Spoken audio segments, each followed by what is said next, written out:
麻烦我们往后退一退啊，往后退一退，谢谢大家了啊，谢谢大家。怎么会这样的事？曼姐，你讲一下当时的情况。我们当时就站在那个位置，然后我打了电话报了警。我跑到那个位置的时候，人已经掉下来了。圆圆，你别看，医生会救妈妈的啊。真可惜，这是我们小区出了名的模范家庭，怎么会发生这样的事儿？等一下。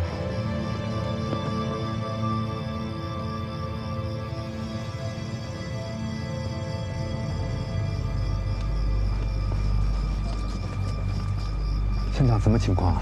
现场来看，死者体表的创伤符合高楼之下的特征。从死者和大楼之间的距离判断，可以排除死者是在外力的推搡下而坠楼的可能。我本来想跑上去看看，我刚跑到那儿的时候就看。他怎么在这里啊？秦警官，他是目击证人。哦，晓得了。大概情况就是这样的。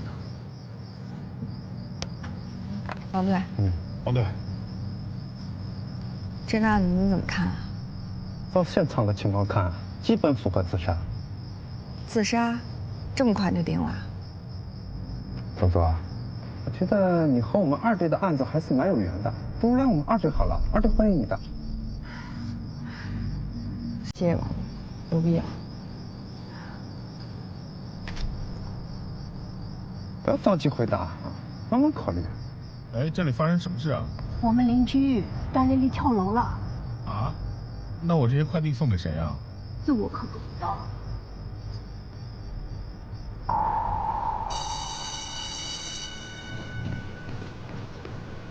陆教授，你下课啦？如果又是无聊案子的话，就不必跟我说了。家园小区有一个残疾人坠楼自杀了，但是我觉得有疑点，所以我想申请进一步调查自杀原因。我这儿有邻居拍的视频，你看一眼。我不想看。你看一眼，你就看一眼。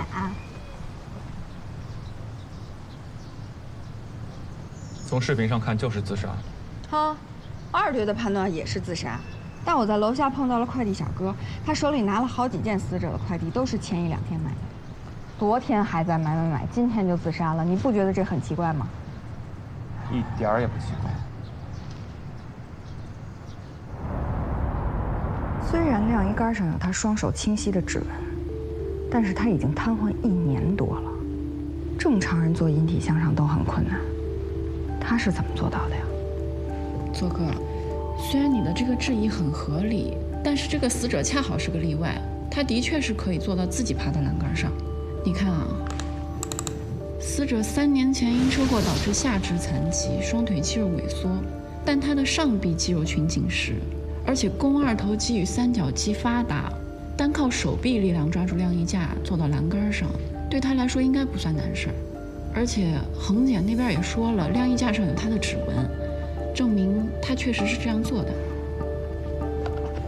对了，顺便说一句，死者的过往病历显示，他有1年多的抑郁症治疗经历。左哥，这个怎么看都不像有问题啊。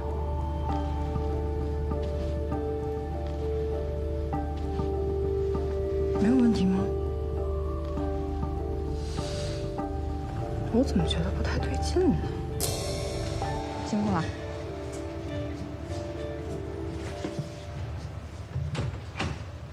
我说什么来着？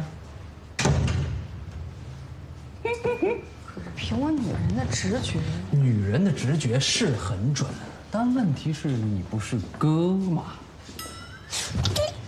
跟你开个玩笑，怎么还动手呢？哎，我们出去吃饭，放松放松。没胃口。等等。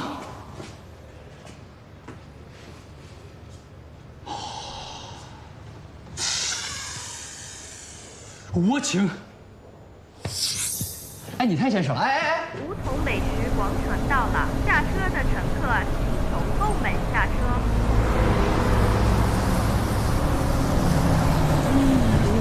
各位乘客，请扶好坐好。下车的乘客请刷卡。这司机怎么开车的？你抓好了。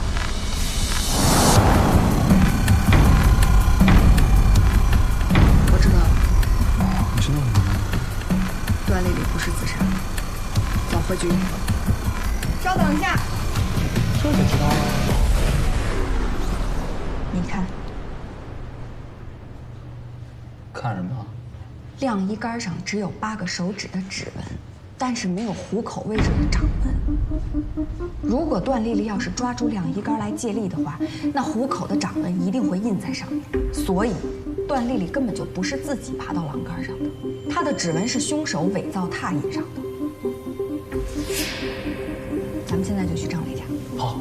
哎，要不要叫上那个顾问啊？我觉得就不劳烦他了吧，他的教学任务那么重，你说是吧？再说了，咱自己也能破案。就是。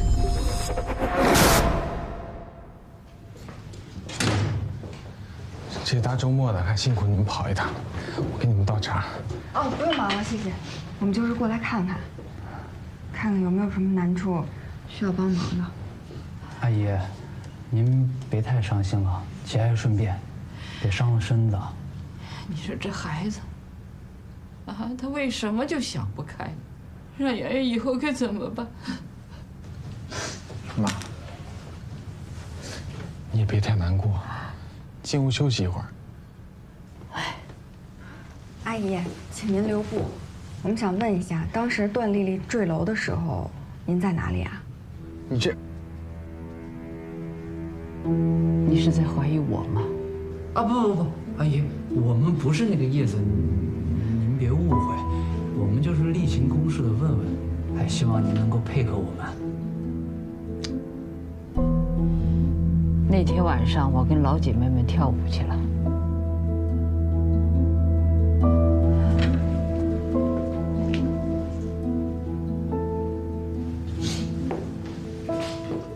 那天你们家还有人吗？那天晚上，圆圆去她同学家写作业了，家里边就剩我跟丽丽2个人。后来这衣服被风吹到楼下去了，她让我下去捡，结果就……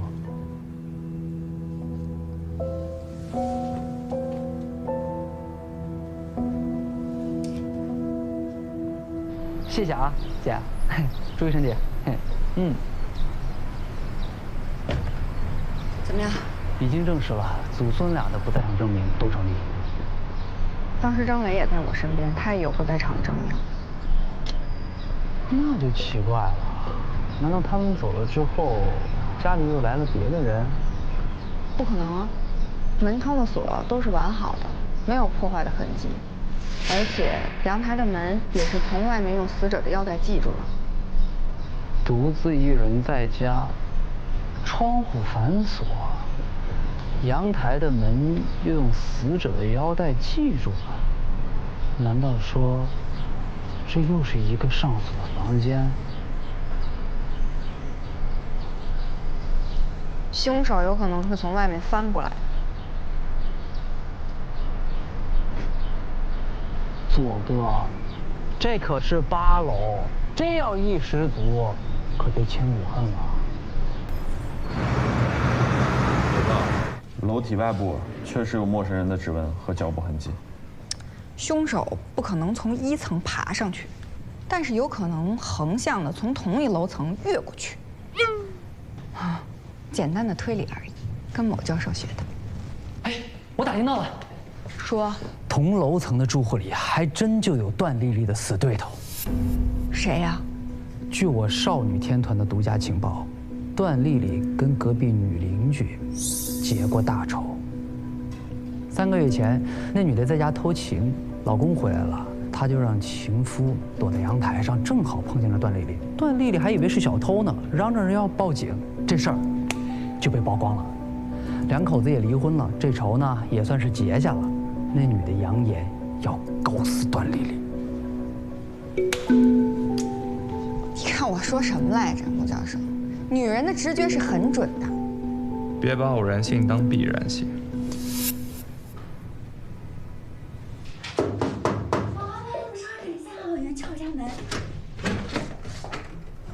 你们谁啊？警察。宝宝妹，你们听到了吗？是真的警察哦！这小哥哥好帅啊，看到没有？宝宝妹，小星星给起来哦！小礼物刷起来哦！谢谢，我爱你的关注。不好意思，能麻烦您先配合我们的调查吗？调查什么？哦，昨天隔壁发生命案。对，宝宝们，你们听到没有？他们刚刚说隔壁发生命案了！天哪！ Hello， 大家好，我是市公安局的谭佑警官。最近公交、地铁车站的盗窃案频发，还希望大家保护好自己的财物哦。对，我是安全形象大使。不管怎么样，希望大家能够多关注我局的微博、微信公众号，因为我们的工作需要您的支持。谢谢。天哪，你怎么这么厉害啊？怎么做到的？这样。 你好好回答这位警官的问题，我就告诉你。我先去帮你刷一波火箭啊！帮我多刷一点啊！请你回答一下，案发当晚你在做什么？当晚我在直播啊。直播？对啊。几点到几点啊？应该是从早上10点钟到凌晨3点钟，我一直都在镜头前，至少有10多万的人可以给我证明。 我可是很红的。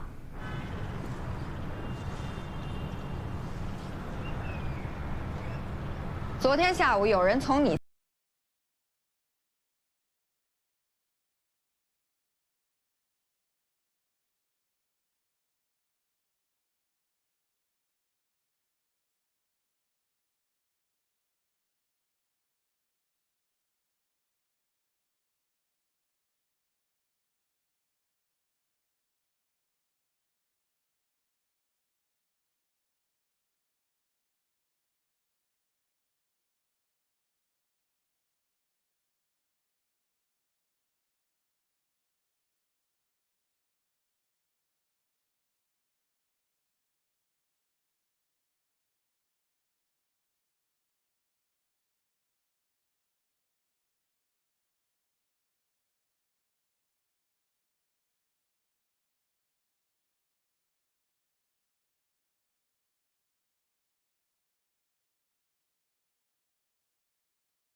左哥，我查了那个男人的不在场证明，没问题。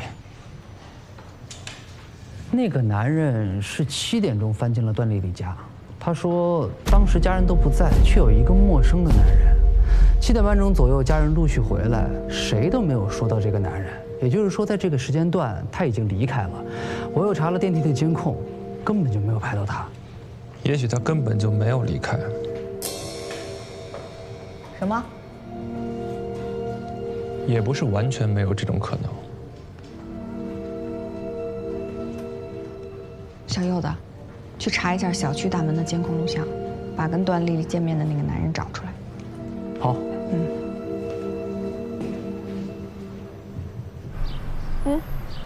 来了。许国良先生吗？有什么事吗？ 我们想就段丽丽的案子跟你了解一些情况。据我们了解，你跟段丽丽是大学同学，而且曾经是情侣关系，对吧？是，但那是好久以前的事了。分手以后，我们就再也没有见过。是吗？那你能解释一下为什么你隔3差5就会给他卡里打钱吗？没话说了。 我是前段时间才知道的。我们班的圆圆是丽丽的女儿，她出了这么大的意外，我想从前都是同学，我是真的挺想帮帮她的。7月6号晚上你在哪儿？都干嘛了？我在家访。在哪儿家访？就段丽丽的那个小区。能再说的详细一点吗？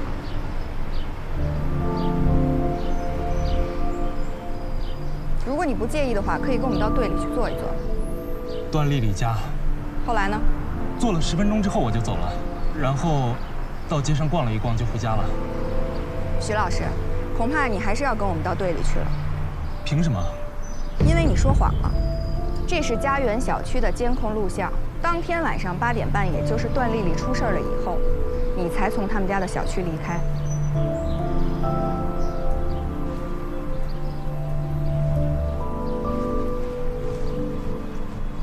我是害怕被怀疑，所以才说谎的。那天我真的只是去做家访。那你能解释一下，为什么第2次从段丽丽家出来了？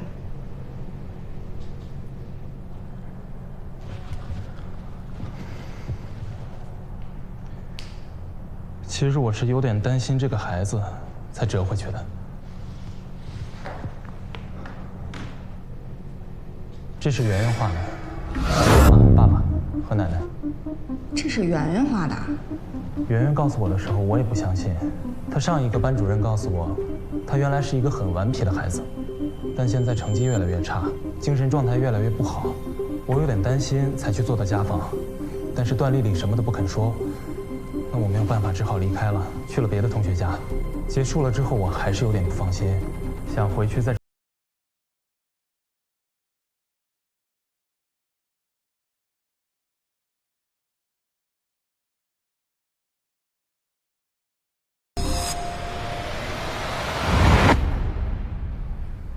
这画的什么呀？跟你的案子有关系吗？有关系。这是死者的女儿画的。对了。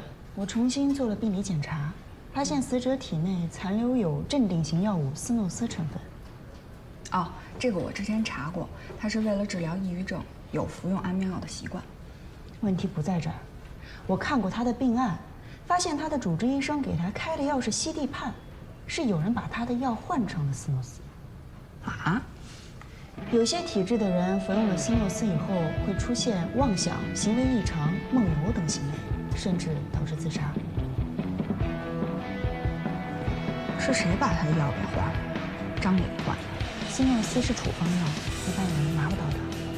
她婆婆从前是内科主任。喏，穆教授又对我们这案子感兴趣啦。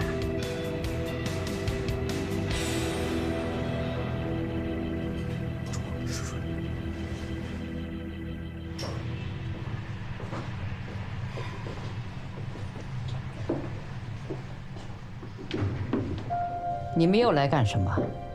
还嫌我们家不够乱吗？阿姨，这次要麻烦您配合我们的调查了。我们警方已经掌握了一些信息，所以请您主动的配合我。什么意思？我们在段丽丽的体内检测到了斯诺斯的成分。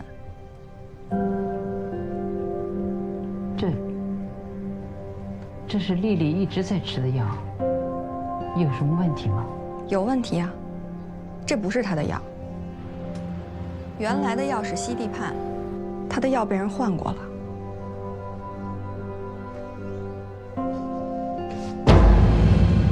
那个警察同志，我妈年纪太大了，有什么事儿你们跟我说。阿姨。您应该很清楚斯诺斯服用过量意味着什么吧？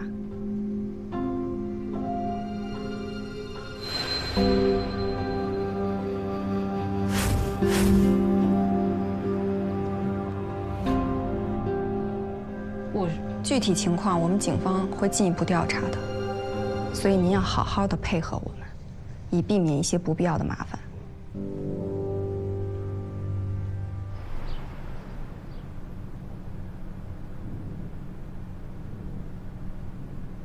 怎么样？已经好几个小时了，油盐不进啊。给他看圆圆的画。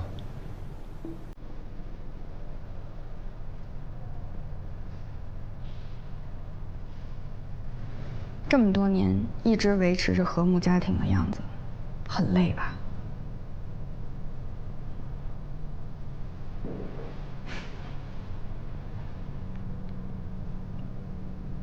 段丽丽是个特别强势的女人，骄傲、自信，具有极强的攻击性和控制欲望。突如其来的瘫痪对她是致命的打击。他害怕自己的地位被撼动，他就是个疯子，觉得全世界的人都亏欠他，搅得我们每个人都不得安宁。所以你就给他吃斯诺斯，就为了让他安静。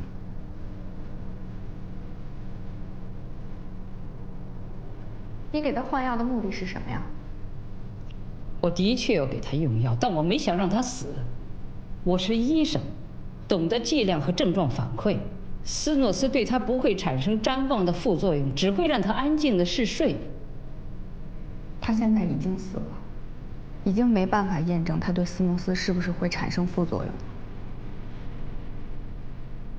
我对他用药有观察笔记，比如用药的时间、剂量，没有一次有致幻的症状。记录很细致，也很专业，对应的剂量和反应也是合理的。我倾向于他没有说谎。我倾向于你的倾向。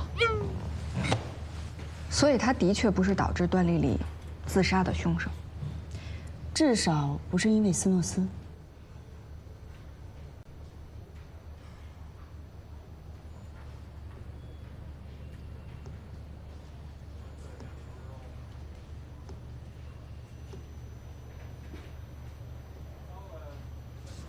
孟教授，有什么发现吗？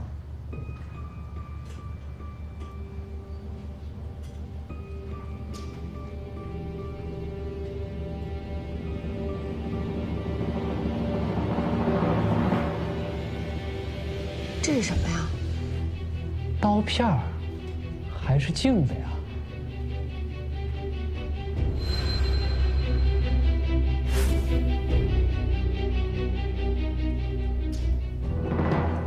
还要再去一次案发现场。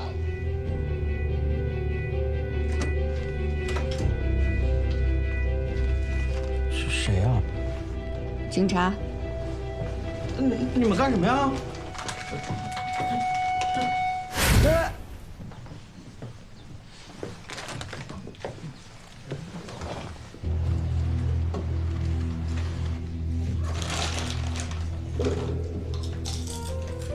段丽丽跳楼那天，你看到什么了？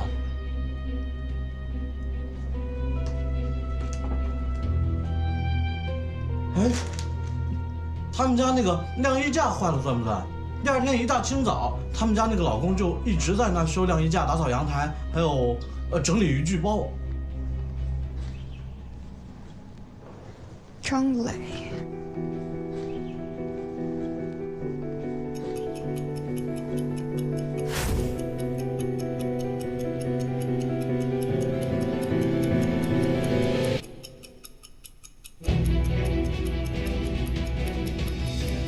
张磊为什么要整理他的渔具包？难道说地上的刀片和门上的腰带存在一定的关系？晾衣架遥控器。孟教授，你是不是想到什么了？麻烦。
我为什么要杀我的老婆？因为你想离婚。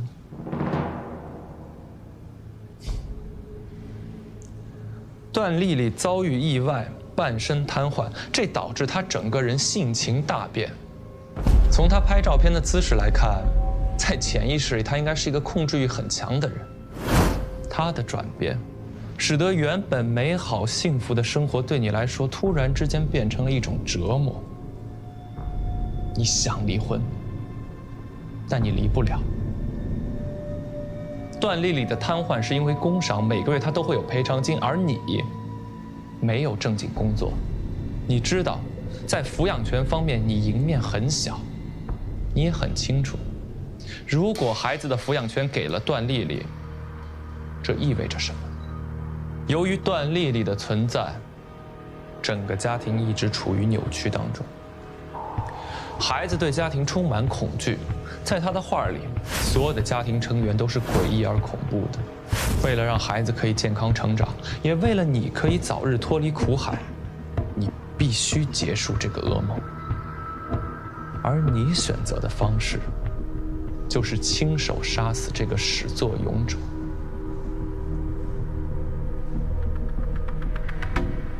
对，你说的都对。可是，你有证据吗？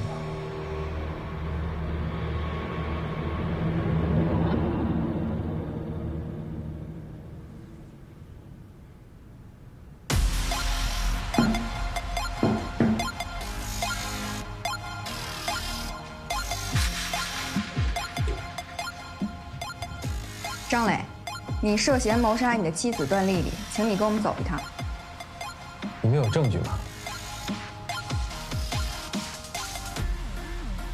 百密必有一疏，世界上没有完美的犯罪。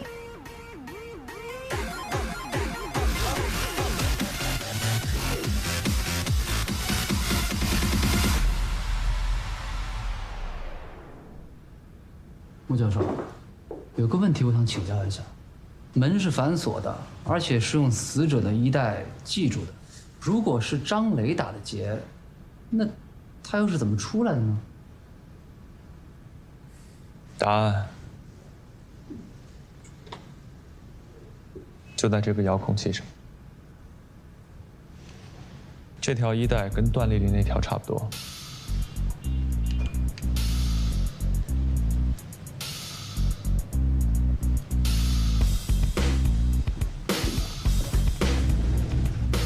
只要系一个松的结，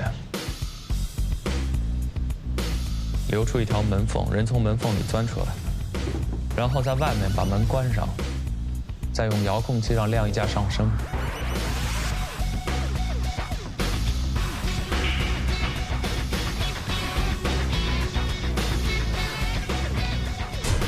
结就自然系紧了。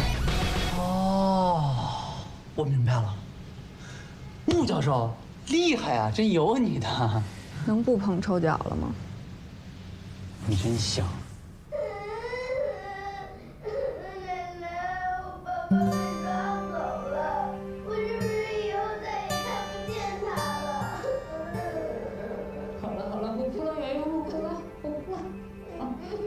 发生这种事儿，这孩子以后可怎么办啊？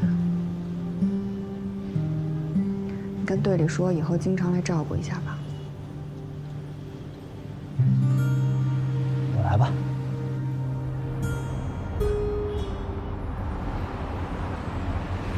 穆教授，你那个安全专家是什么意思啊？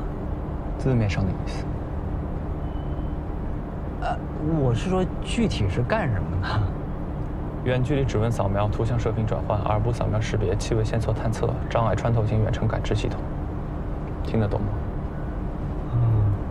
简单的说就是生物识别技术。好像很高级的样子。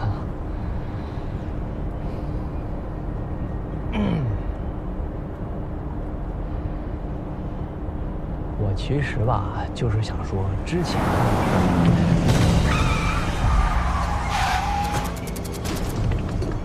干嘛呢？这车有病啊！你不会是得罪什么人了吧？啊！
我腿断了啊！我的腿，哎，人呢？怎么走了？就剩了我一个人，无情的人呐！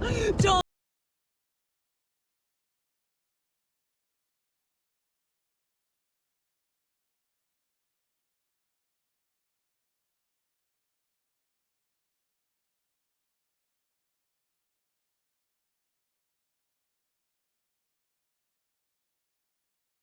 木夏，你真是一个好人呐！我之前一直想找机会跟你说，对不起，是我误会你了。希望你大人不计小人过，我们继续努力，再创辉煌。啊！你这人怎么这样？我诚心诚意跟你道谢，你反应都没有。你放我下来！你放我下来！哎不，别，我就这么一说，你就这么一听。那个，咱俩这么走下去也挺尴尬的。要不这样，我给你唱首歌。哎，我给你唱首歌吧。只怕我自己会爱上你。不太对啊，我给你唱首最火的歌，像一颗海苔。你这个刹车油管被人切了，这刀口还挺利落的，你得罪人了吧？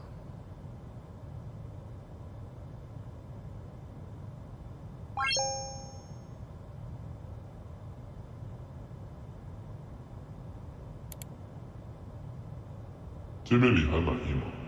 那么 ，Game Start。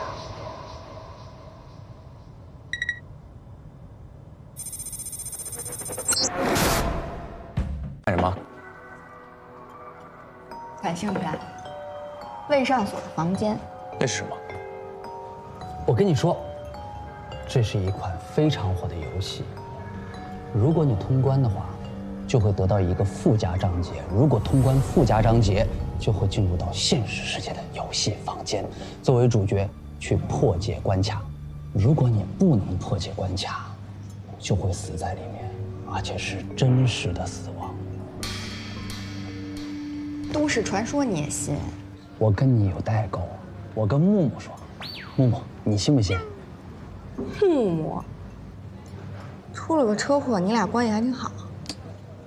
患难兄弟，生死之交，对吧？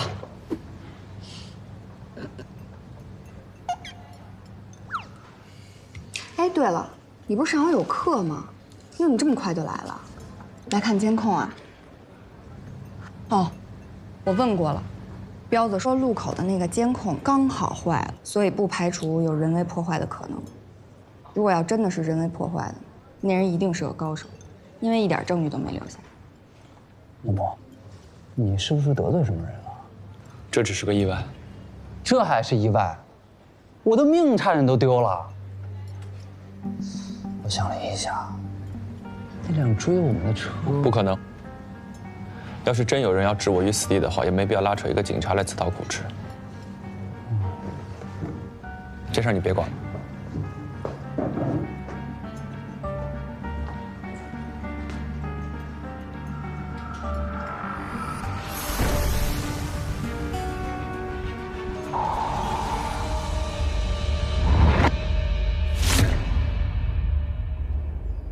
刚刚午休的时候，我在游戏频道看直播，竟然看到了这个。一开始我以为这是在模仿怎么破解第3章第2关，正好那关我也没过去，就多看了一会儿。可是越看越觉得不太对。难道是直播密室杀人？我也是这么想的，所以就立刻锁定了这个直播的 IP， 是梧州中街37号1310。走，我们去看看。帮我查一下这个手机，按路径反追踪。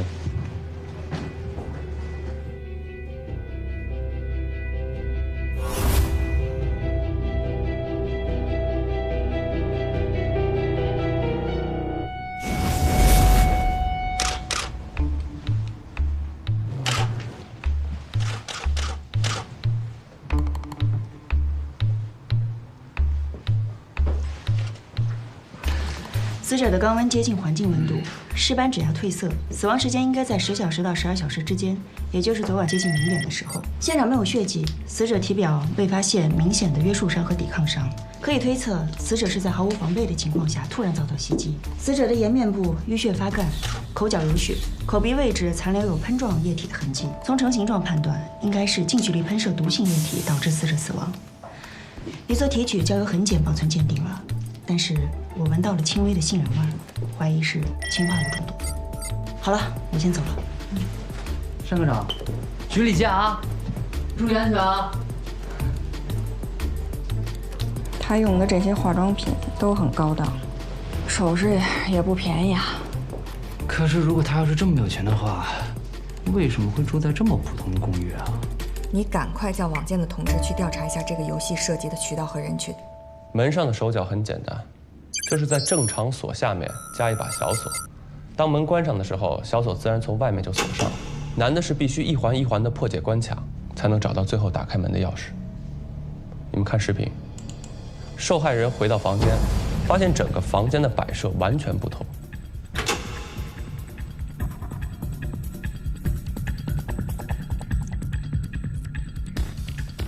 他打开手机，发现整个房间的布局和游戏里一模一样，所以他开始破解。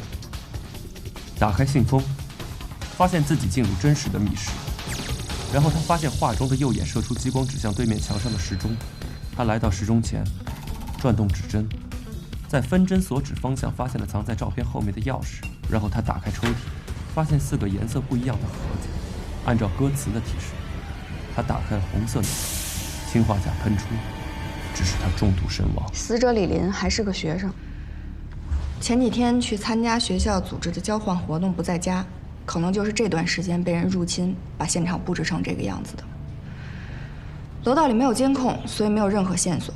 我简单的询问了一下死者在学校的情况，发现他的人际关系十分恶劣，因为自己长得漂亮，为了寻求刺激，专抢别人男朋友。班上的女同学都非常讨厌他，而且有人要扬言给他点颜色瞧瞧。这是一款非常火的游戏，如果通关附加章节，就会进入到现实世界的游戏房间。如果你要是不能破解，就会死在里面，而且是真实的死亡。模仿犯罪，密室杀人。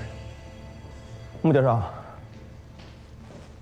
你的这个手机我已经帮你检查完了，靠的是另一个移动终端进行克隆，任何接近你超过1分钟的人都有可能侵入你的手机，所以暂时还没有办法查到究竟是谁。不过，黑进你手机的人都在你的程序里留了签名。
哎，对不起，对不起，佑哥，你干嘛呢？啊，把我嗓治。帅哥救我！我被锁进真实世界的游戏房间了。哎，你别逗了，哪有什么真实的游戏房间？你是走火入魔了吗？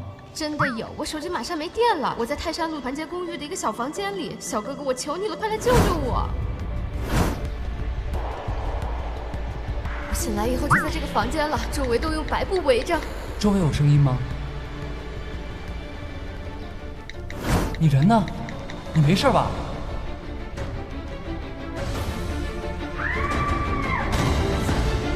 海里斯，快开门啊！你在里面吗？海里斯，你没事吧？爱丽丝。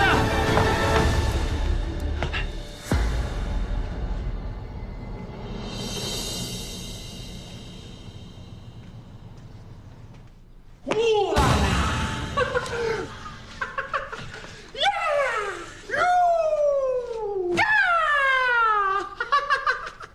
小潘啊，你这胆儿也太小了啊！就你这还玩恐怖游戏呢？我只是蒙了点白布，自己房间认不出来了。我哪儿敢碰啊？不是，万一有机关呢？张哥，你要玩，你能不能换个时候？我下午有考试，你又不是不知道。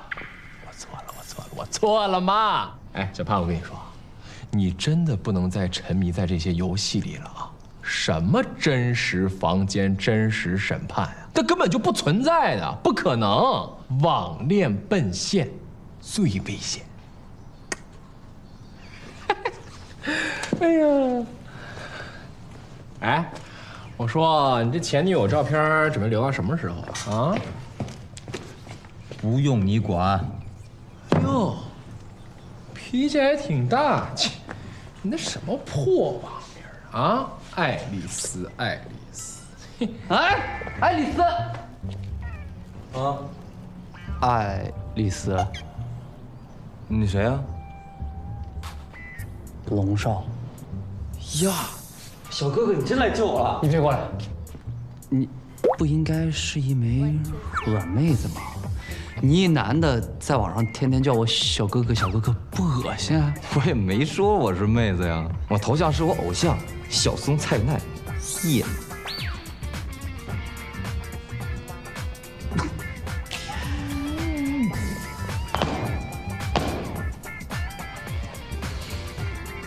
警察。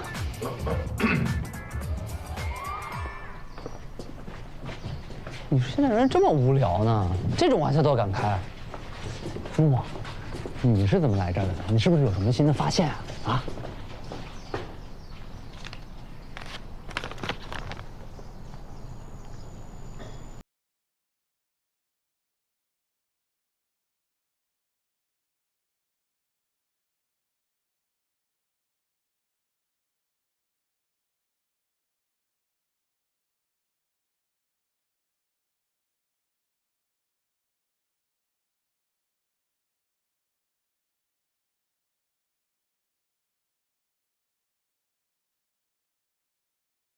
决定指的是最高层，泰山路除了团结公寓，其他都是平房。那也就是说，凶手在第一场杀人案中进行了。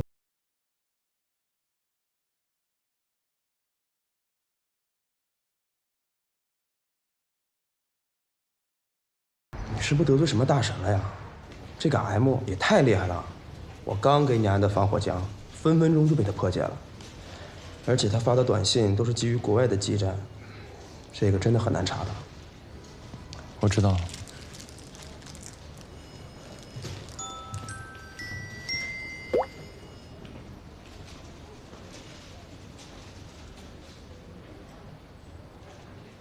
会当凌绝顶，一览众山小。是0，不是0。下个案发现场是1层，不是2层。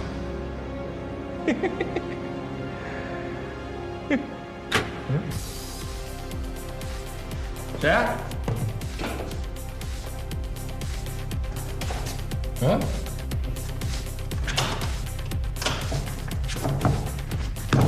谁呀？欢迎来到真实的游戏世界。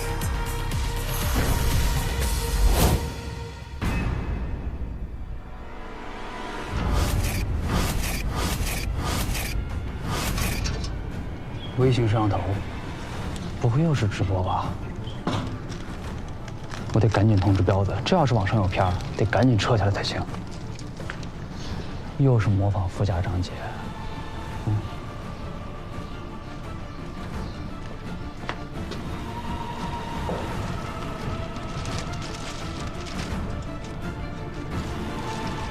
死者舌骨折断，颈部有磨损的痕迹，应该是挣扎的时候留下来的。面部皮肤和眼结核膜出现点状出血，符合自缢造成的。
中的内容，这次并没有被传出去。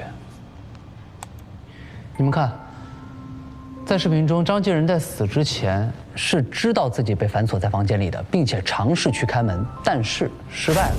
但是我发现了一个奇怪的点，窗帘是拉上的，灯是开的，有没有可能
张继仁到底发现了什么？在他消失的10分钟里，他到底在干什么？他回来的时候为什么一直盯着墙看？最后为什么又会站在椅子上？但是墙上什么都没有。我到底忽略了什么？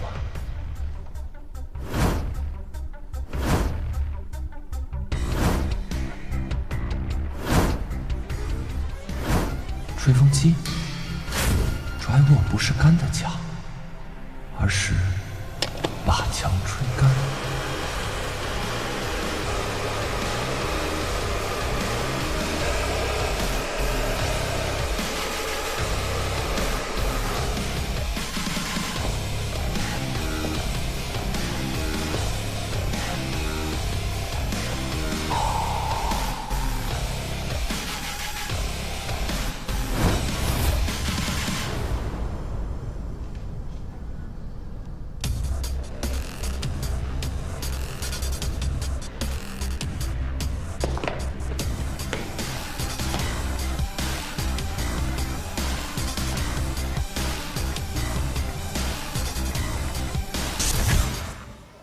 哥们儿群挺多呀，这么多群怎么查呀？这不是李林吗？你们看，李林好像在给张继仁介绍女学生办卡，从中间抽取提成啊。这2个人的关系肯定不那么简单。好吧，去学校调查的事情，就交给我吧。我最善于跟人民群众打成一片。请问张继仁你认不认识？你们什么关系？别跟我提那2人，提起来我就来气。李林，我都不想提那个贱人。他在张继仁那里可以办2张10万的信用卡，结果只办了2张5万的。因为他是银行的嘛，我每次有经济问题，他总是帮我。跟你说话你听见了吗？哎，同学你好，请问你认识李林和张继仁吗？不认识。等一下，你别着急啊，你是不是通过李林找张继仁办过信用卡？我是在他们那儿办过卡，但是卡里的钱我已经还清了，而且卡我也扔掉了。好，谢谢啊。我跟你说啊，我调查了信用卡列表中间的所有人，包括李林，发现了5个共同点：一，他们都是女人；第二，他们都是学生或者是没有固定工作的社会人员；第三，他们都爱慕虚荣。虚荣？80%的姑娘用的都是一水的名牌包跟名牌化妆品。他们没有固定收入，哪来的钱买这些名牌啊？这就是第4个共同点，他们手持的信用卡额度都非常高，5万到15万不等。他们没有还款能力，还用额度那么高的信用卡呀？第5点呢？第5个共同点就是，在结束聊天之后，他们都加了我的微信号。处理一个叫周琪琪的姑娘，我觉得她的气质与众不同啊！别做梦了，办这种卡的人你养不起。这怎么回事啊？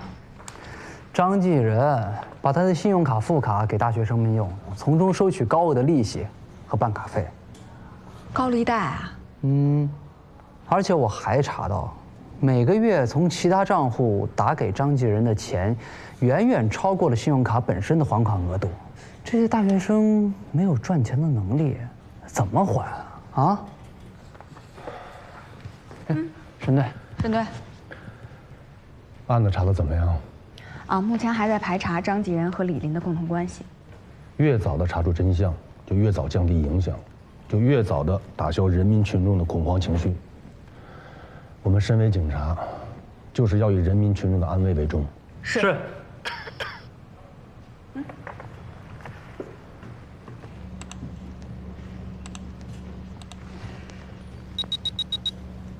哇，这，阿佐，你来跟他聊。好。不是沈队，这个有什么需要帮助的？办卡呀，照片已经传过了，你没有收到吗？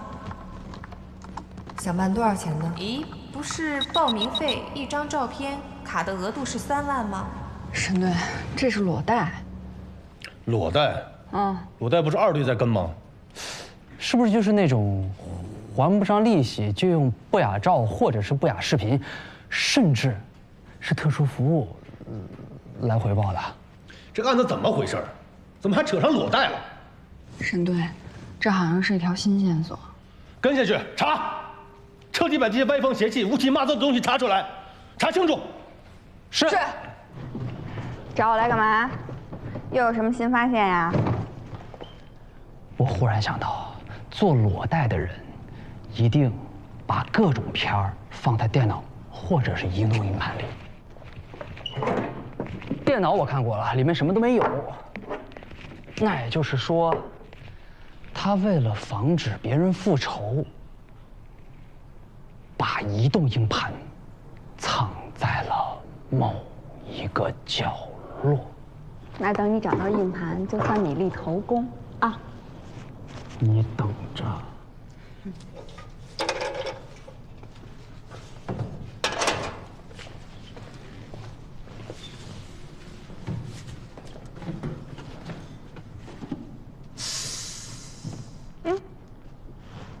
怎么了？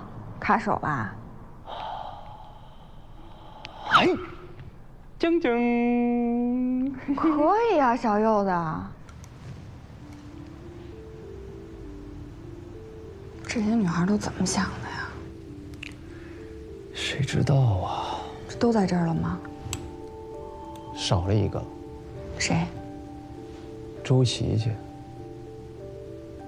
男人的直觉是不是挺准的啊？上次我就跟你说了，他不对。那天你在哪儿？在干嘛？那天我在帮小朋友做钢琴家教培训，家长们都可以证明。一整天吗？一整天。除了张继仁以外，还有谁知道你做裸贷的事吗？没有了。你好好想想，没什么值得怀疑的人吗？我想一下，我男朋友，可是他不知道我做裸贷的事情，而且他一直以为我脚踏2条船呢。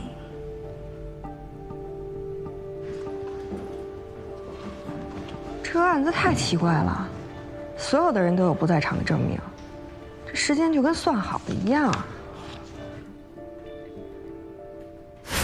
哎，我说你这前女友照片准备留到什么时候啊？哟，不用你管。我见过这个女孩。新情况，团结公寓案子的死者尸表呈现的腐烂情况出现了异常，和初判的死亡时间不符。我重新做了解剖，发现有外部的温度因素影响了我们对死亡时间的判断。真正的死亡时间应该在周3的凌晨4点左右。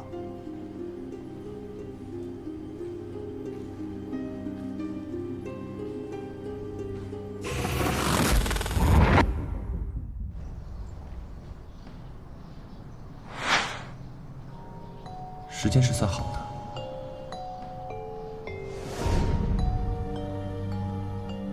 这扇窗户能看见光的时间是上午9点03分到下午1点。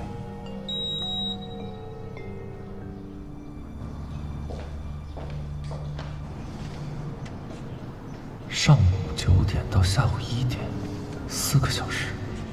温度。您好，我想问一下，前天早上有没有什么异常的事情发生？前天早上。没得呀。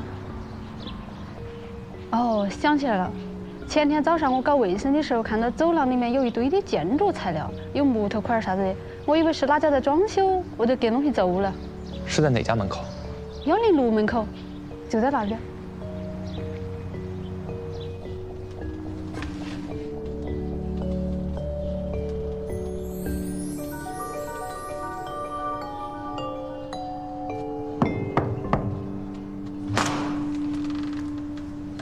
穆教授，你怎么来了？可以进去吗？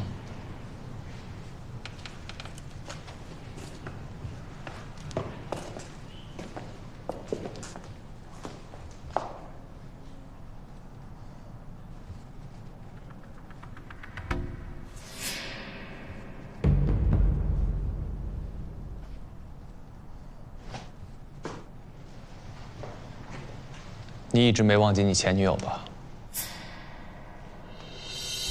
嗨，谁还没有个前女友啊？我跟她分手的时候是有点小遗憾，不过时间过去那么久了，早忘了。我见过她。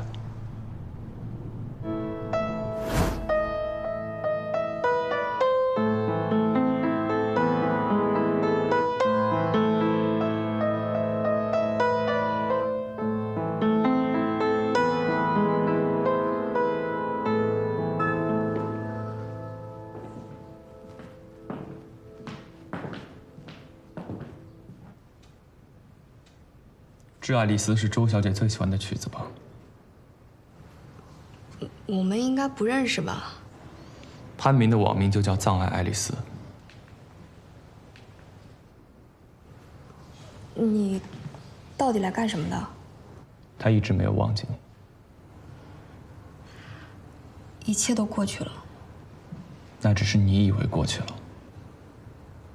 但对于潘云来说，这件事情永远不会过去。他一直认为你甩了他是因为张继仁。你别给我提那个恶心的男人。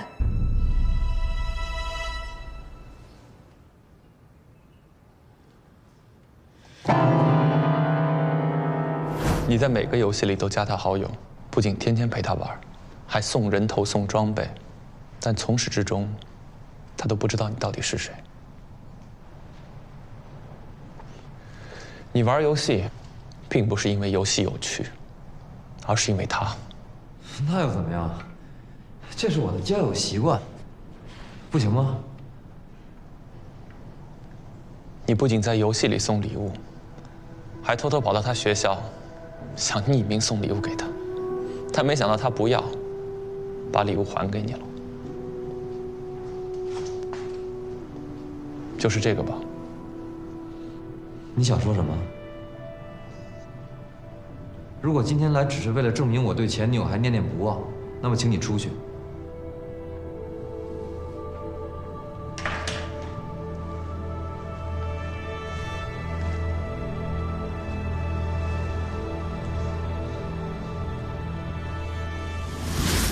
你张哥我啊，睡过那个女人啊，绕地球一圈都数不过来。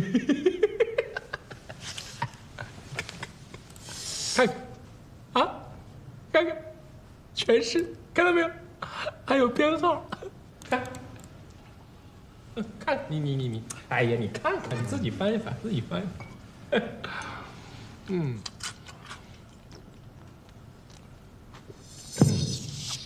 我跟你说，小白，主要是你哥有魅力，你知道吗？魅力这个东西呢，哎，怎么跟你解释？就是这个魅力。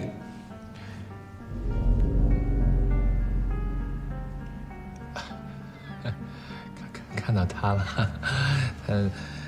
哎，干什么？看到不就看到了吗？这不前任吗？你前任跟你还有关系啊？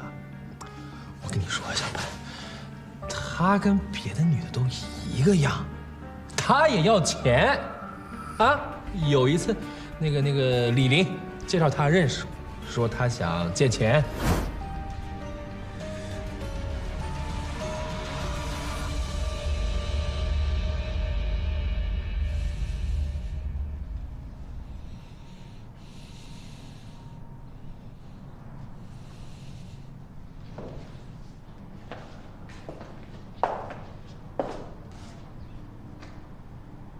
你杀死李玲，是因为他是整件事情的始作俑者；杀死张继仁，是因为你跟琪琪的悲剧都是他一手造成的。我一直以为琪琪离开我，是因为她爱上了张继仁，其实根本就不是。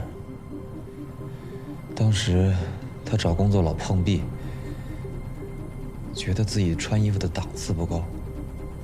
所以才跟他们借的钱，后来钱还不上，张继仁就叫他陪自己睡觉，还把视频拍下来，不停地威胁他，逼他跟我分手。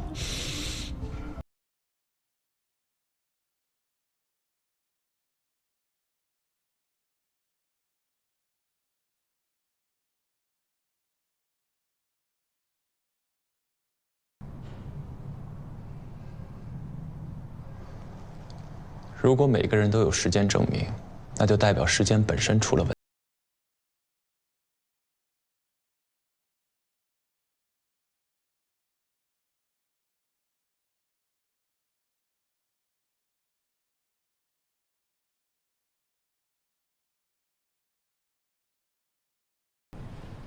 你事先进入张继仁的房间，布置好一切。欢迎来到真实的游戏世界。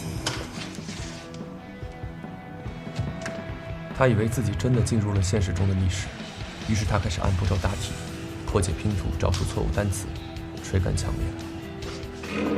其实这一切都是你为了引诱张继仁站上凳子阅读故事。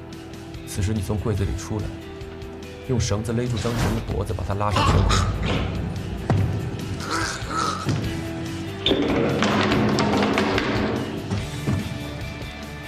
等张继仁断气之后，你将他挂在顶上。当你把这一切都做完，把镜子的位置调整好，收拾现场，关掉直播的电脑，拉开窗帘，静静地等待黎明的到来。当阳光照射进房间，通过镜子折射到了你事先准备好的光感温控器上，启动空调。你就是利用温度的变化改变了尸体特征，令警方误判了受害时间。你在搞笑吧？他明明是死在真实的游戏房间，当时我要是在场，我是怎么出去的？其实从一开始，张继仁的房间就没有上锁。你故意拿一堆建筑垃圾放在他家门口，他回到家，以为是邻居在装修，也没在意。而你用鱼线拴上一根木头，躲在他的衣柜里，利用鱼线让木头顶住大门，造成了门从外面被锁上的假象。那木头呢？我又是怎么移动那些堵住门的木头呢？不用你移。你知道，每天早上都会有人来收掉楼道里的垃圾。你需要做的，只不过是剪断鱼线，等人把垃圾收走，就可以堂而皇之地离开房间。你说的这些都只是你的推测，证据呢？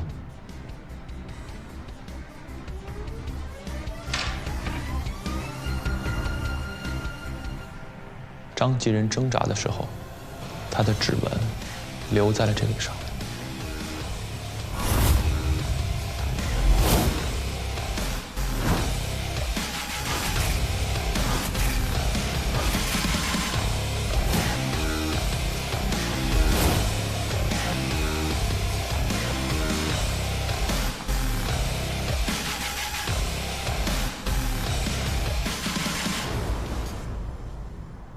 既然你已经发现了，我就只能坦白。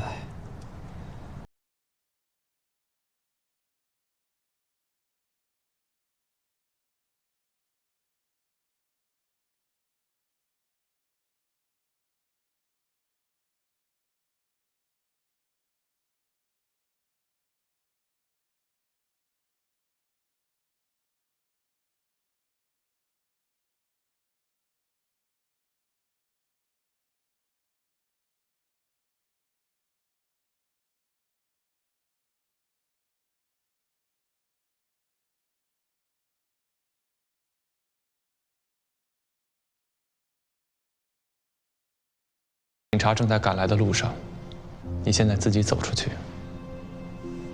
就算自首，起码不算是最坏的结果。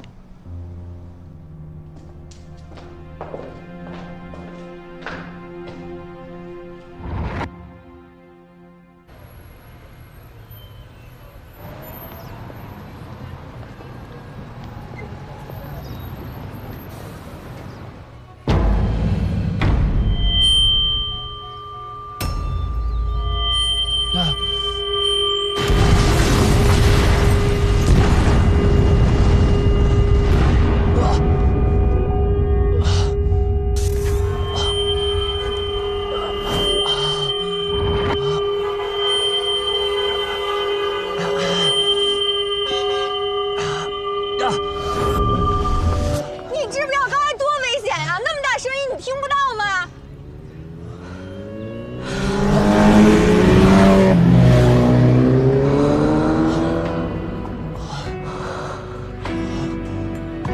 我听见你了。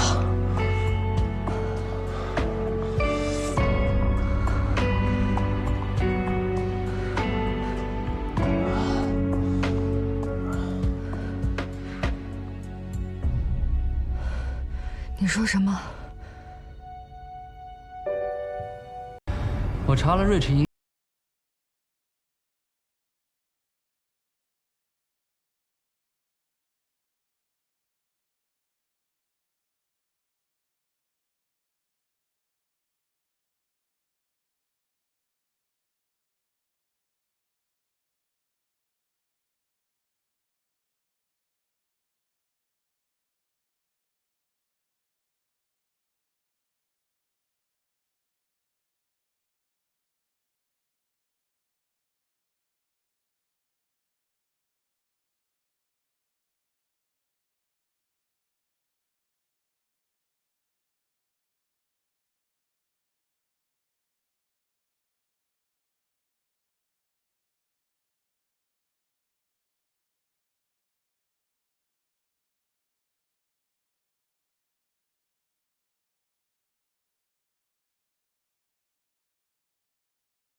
教授。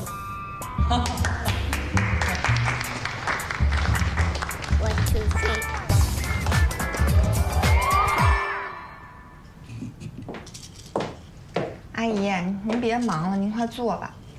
左曼，你工作忙，不要老是跑来看我。你看，买这么多东西，我再忙我也得来看您呀，是不是？吃点水果。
小张，你在干什么？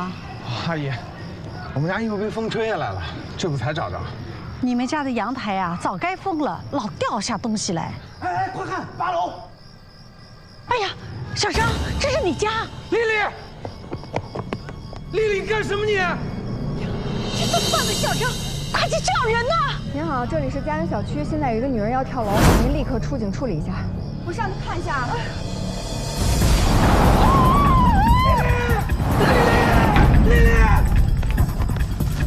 丽丽，你醒醒！